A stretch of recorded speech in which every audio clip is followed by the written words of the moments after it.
మొదలెట్టేనా? Okay, మొదలెట్టేస్తున్నాను. Durga మొదలుపెట్టేస్తున్నా అందరికీ. వీటి తీసుకుంటాను.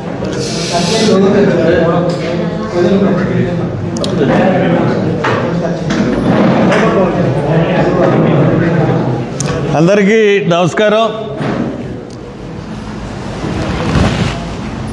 ఈరోజు దళితుల గురించి మాట్లాడడం మరి ప్యాషన్ అనుకుంటున్నారా, ఫ్యాషన్ అనుకుంటున్నారో అర్థం అవట్లేదు.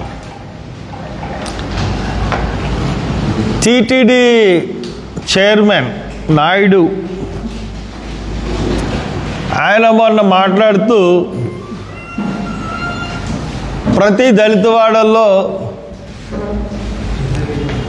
టీటీడీ దేవస్థానం డబ్బులతో మేము హిందూ గుడులు కట్టిస్తాం అన్నాడు. చూడడానికి ఇది చాలా బాగుంది, కానీ ఆయన ఈ స్టేట్మెంట్ ఇచ్చినందుకు he is punishable for SC/ST atrocity act. అంటే అతని అంతర్గత ఉద్దేశం ఏంటంటే, మీరు ప్రధాన ఆలయాల్లోకి వచ్చేస్తున్నారు, ఇది మాకు నచ్చట్లేదు, మీ దళితవాడల్లోనే గుళ్ళు కడితే అక్కడే మీరు పూజ చేసుకుంటారు, ఈ ఆలయాలు మలినం అవ్వన్న ఉద్దేశంతో కన్నాడా? ఏ ఉద్దేశంతో అన్నాడు? ఎందుకంటే వివక్ష అన్నది పోలేదు. మీ మనసుల్లోని మలినం చెరుపుకున్నంత వరకు వివక్ష ఇలాగే కొనసాగుతుంది. ఎక్కడ చూసినా ముఖ్యంగా కూటమి ప్రభుత్వం వాళ్ళు విషం కక్కుతూ ఉన్నారు. రఘురామకృష్ణరాజు విషయం మనం తీసుకున్నట్లయితే అతను మాట్లాడితే సర్టిఫికేట్లు క్యాన్సిల్ చేసేస్తానంటాడు. అక్కడ ప్రతి దళితుడిని కూడా హెరాస్ చేయాలి ఉద్యోగస్తుడిని అన్న ఉద్దేశంలో ఉన్నాడు. ఇంకా ఈ TV5 యాజమాన్యం, TV5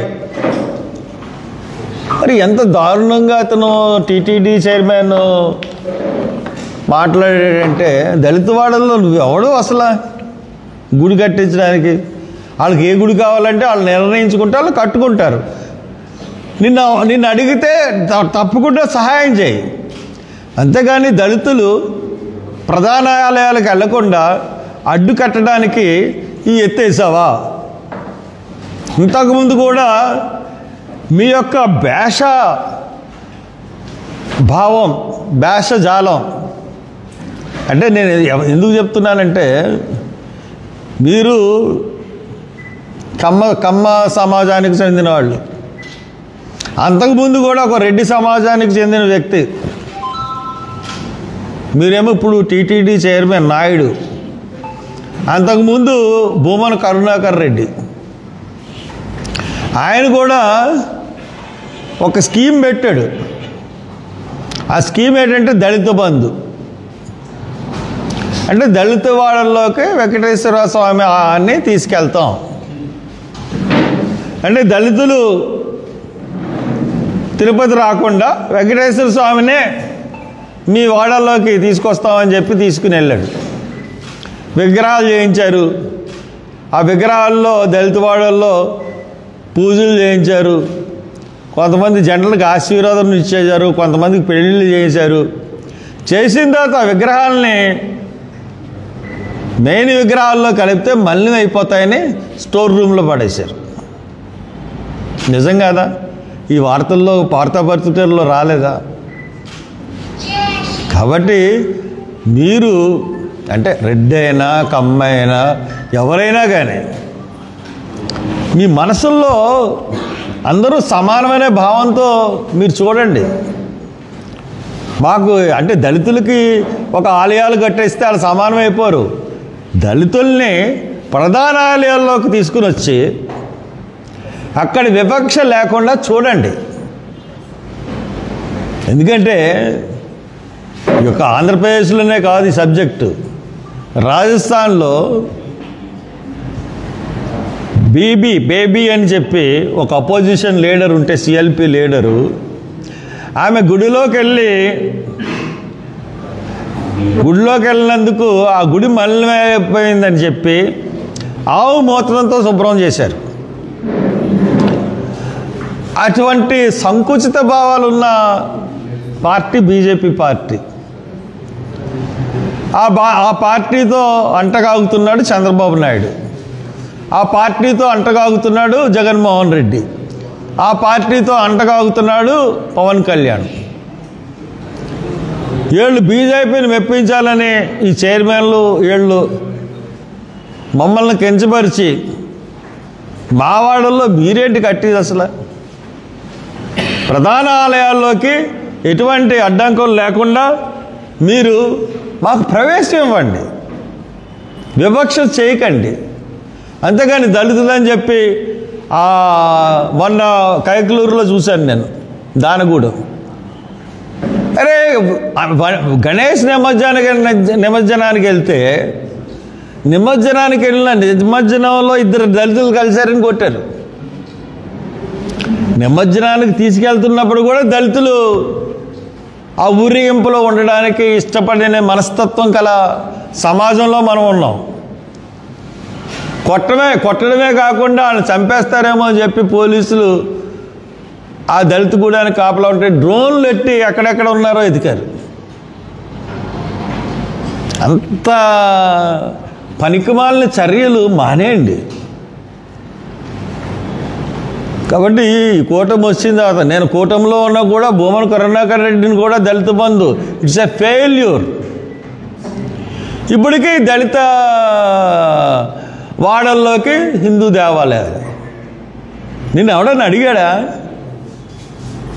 అంటే మెయిన్ ఆలయాలకు రాకుండా నువ్వు అంటే అడ్డుకట్ట వేయడానికి, నీ ఆలయాలు మేము వస్తే మలినమైపోతాయన్న ఉద్దేశంతో దళిత వాడల్లో నువ్వు కట్టడానికి పూనుకుంటున్నావు. ఆఖరికి మీకు అంటే టీటీడీ దేవస్థానం మీద నాకు అగెనిస్ట్ ఏం లేదు, చాలా స్కీమ్స్ చదువుతుంది, సిఎస్ఆర్ ఫండ్స్ కూడా తీసుకుంటుంది. ఒక సంవత్సరం సిఎస్ఆర్ ఫండ్స్ 24 కోట్లు తీసుకుంది. దేనికంటే అక్కడ మరుగుదొడ్లు శుభ్రపరచడానికి సిఎస్ఆర్ స్కీమ్ కింద ఓఎన్జీసీ నుంచి 24 కోట్లు తీసుకుంది. తీసుకోలేదేమో అని ఓఎన్జీసీని ఖండించమని చెప్పండి. అంటే ఈ ఆఫీసర్స్ ఏంటంటే the pleased the BJP government in centre. ఇటువంటి ఇవ్వడం వల్ల ఈ ఆఫీసర్స్కి నెక్స్ట్ ఎలక్షన్లో సీట్లు వస్తాయని, నెక్స్ట్ ఎలక్షన్లో ఆయన సీట్లు రికమెండ్ చేస్తారని ఇటువంటి అదవ పనులు చేస్తూ ఉంటున్నారు. సిఎస్ఆర్ ఫండ్స్ తిరుపతి దేవస్థానానికి అవసరం, దేవస్థానంకే బోల్డ్ డబ్బు, బోల్డ్ స్వచ్ఛంద కార్యక్రమాలు చేస్తూ ఉంది, ఇంకా చేయాలి. కాబట్టి ఇటువంటి చెత్త మాటలు మాట్లాడొద్దని టీవీ5 అధినేత టీటీడీ చైర్మన్ నాయుడు గారికి తెలియజేస్తూ ఉన్నాను. మీ హయాంలో మీరు ఈవో కలిసి 6-7 చనిపోయారు. ఆ చనిపోతే దాని మీద పోలీస్ కేసు కూడా లేదు, గవర్నమెంట్ మీద కాబట్టి పోలీస్ కేసు కూడా పెట్టనివ్వలేదు. అటువంటి పరిస్థితుల్లో మీరు మాట్లాడడం చాలా హాస్యాస్పదం, దీన్ని ఖండిస్తున్నాను.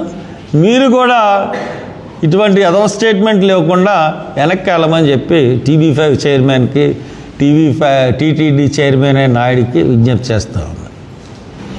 College private, government medical college కావాలి, గవర్నమెంట్ ఐటీఐ కావాలి, ఐఐటి కావాలంటారు కదా, మరి గవర్నమెంట్ స్కూల్స్ కావాలని ఎవరు అడగరేటండి? దాని మీద మీరు చెప్పండి, కొంచెం ఫోర్స్గా వెళ్తుంది వాయిస్.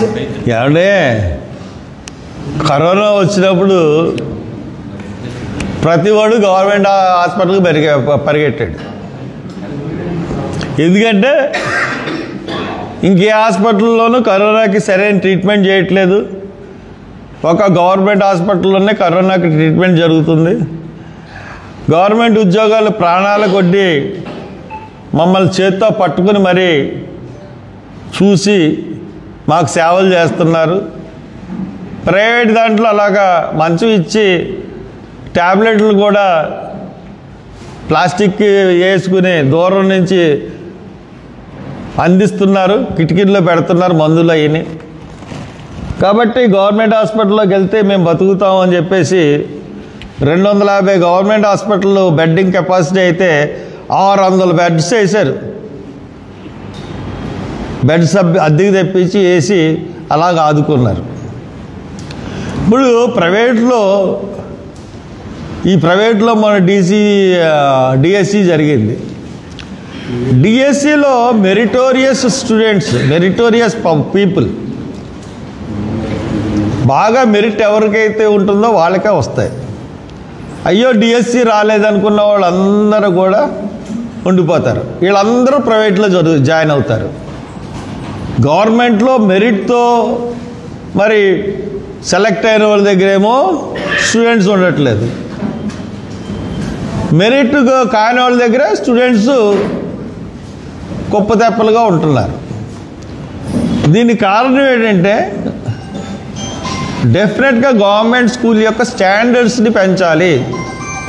ఎన్విరాన్మెంటల్ స్టాండర్డ్స్, తర్వాత ఇన్ఫ్రాస్ట్రక్చర్ స్టాండర్డ్స్ పెంచాలి. అవి పెంచిన తర్వాత ఇప్పుడు ఒకే లెటర్లో 100 మంది వెళ్తూ ఉంటుంటే ఎవరు ఏ పేరెంట్ ఆ స్కూల్లోకి పంపిస్తారండి? దీని మీద దృష్టి పెట్టట్లేదు ప్రభుత్వాలు, ఎంతసేపు ఉచితాల మీద పెడుతున్నారు. ఇప్పుడు గవర్నమెంట్ మాకు ఐటీఐ కావాలి, గవర్నమెంట్ కాలేజీ కావాలి.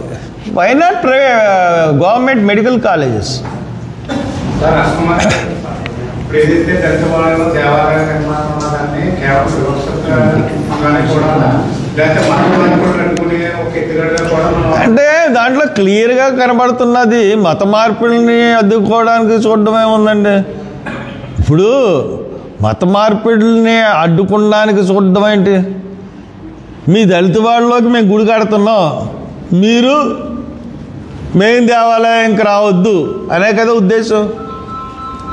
అక్కడ దళిత వాళ్ళలో వాళ్ళు కావాల్సినది వాళ్ళు చర్చో గుడో ప్రతి దళిత వాళ్ళలో ఉంటుంది.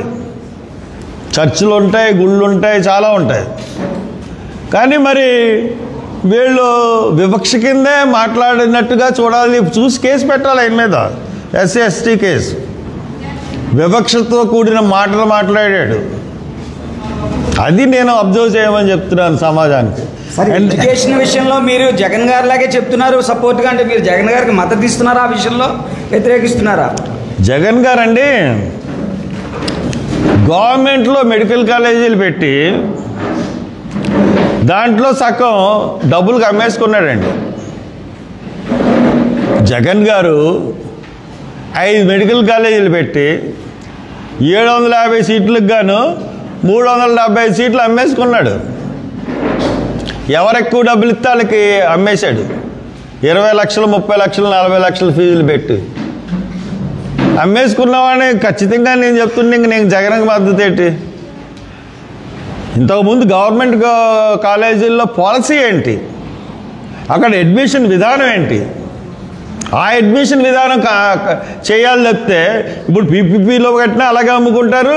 ఇప్పుడు జగన్ చేసింది ఒకటే, బట్ అది క్యాన్సిల్ చేసి ఇంతకుముందు గవర్నమెంట్ కాలేజీల్లో ఎటువంటి పరిస్థితులలో సీట్ల అడ్మిషన్ ఉందో అటువంటి విధానం తీసుకొస్తామని చెప్పి ఎలక్షన్లో హామీ ఇచ్చి కూటమి ప్రభుత్వం మోసం చేసింది. అలాగే పీజీ విద్యార్థులకి ఫీజు రియంబర్స్మెంటు, అలాగే యూనివర్సిటీల్లో ఉన్నటువంటి ఎంఫిల్ విద్యార్థులకి ఉచిత భోజనం, ఇవన్నీ కూడా తీసేసింది జగన్ గవర్నమెంట్. ఇవన్నీ కూడా రెస్టోర్ చేస్తామని చెప్పి తెలుగుదేశంలోకి అధికారంకి వచ్చి దగ్గర 1 సంవత్సరం 5 మాసాలు అయింది. ఒక్క దళిత స్కీమ్ గురించి కూడా మాట్లాడట్లేదు. కాబట్టి ఐఎమ్ నాట్ సపోర్టింగ్, నేను సపోర్టింగ్ జగన్ అని ఎలా అనుకుంటారు మీరు? I'm criticising Jagan. 26 పథకాలు తీసేశాడు కాబట్టే ఆ రోజున కూటమికి సపోర్ట్ చేశాం. ఈ కూటమి వాళ్ళు ఇప్పుడు దాకా చేయకుండా పైగా మధ్యలో తీసుకొచ్చి ఎలక్షన్ మేనిఫెస్టోలో ఏదైతే వర్గీకరణకు మద్దతు అన్నారో వెంటనే ఇమీడియట్గా సపోర్ట్ విత్డ్రా చేసుకున్నాం. So that I'm by principles నేను వెళ్తాను.